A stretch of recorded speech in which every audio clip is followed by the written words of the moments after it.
هي أنه بعد سقوط نظام بشار الأسد وتسليم الإدارة الجديدة الحكومة في دمشق، كان آمال المواطنين في سوريا جميعها متوقفة على القرار والإجراءات التي ستقوم بها الحكومة الجديدة والتي ستلبي مطالب الشعب في سوريا كافة. ولكن بعد تسلم الحكم ما ظهر لنا بأنها لن تلبي مطالبنا، فهو نصب نفسه رئيسا للجمهورية بمؤتمر النصر الذي شكله من عناصره فقط، ولم يدعي مكونات الشعب جميعها ليعطيهم حقوقهم ولكي يشاركهم في المؤتمر. وأيضا من الجرائم التي ارتكبها بأنه قام بتعيين عناصره، ومنهم الشخص الذي قام بقتل النساء المناضلات السياسيات، والذي قام بارتكاب أبشع الجرائم بحق الإنسانية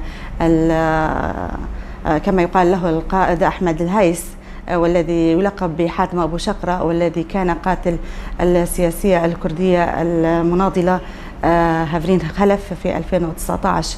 ونحن ندين وننكر بشدة هذا التنصيب ونرفضه، فقد تم تنصيبه قائدا للفرقة 86 للحسكة ودير الزور والرقة. ندين ونرفض بشدة هذا التنصيب ونرفضه كونه قاتل ومرتكب الجرائم والدماء في مناطق شمال وشرق سوريا.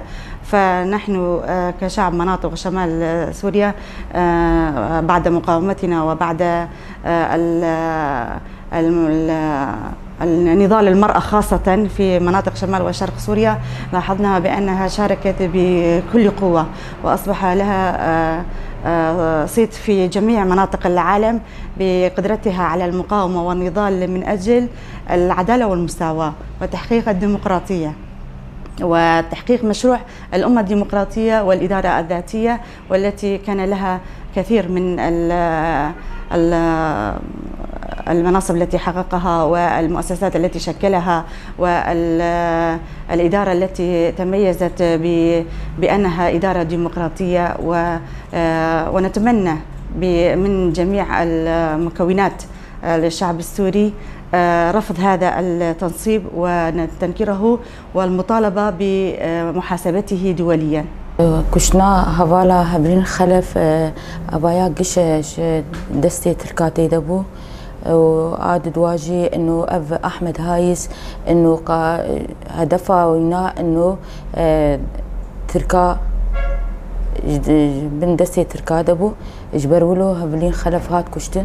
وأب أنا كابوية قائدك فرقاء حشتي وششاده الديري ورقه وحسكه افتشتي هانيجي قبول نابه وافجني مني روجلاتي باكري روجلاتي سوريا جي في تشتي ندين ونا قانون ونا دولة في تشتي هاني قبول نابه ام في تشتي هاني شاش دمين انه هر كيده انه دفي جيجني وكرسياوينا تحرجي يتهبه وجنجي إرادة وينا خورت تجاري ناش أريولو كرجي بس إرادة جنيجي نايش كناندر.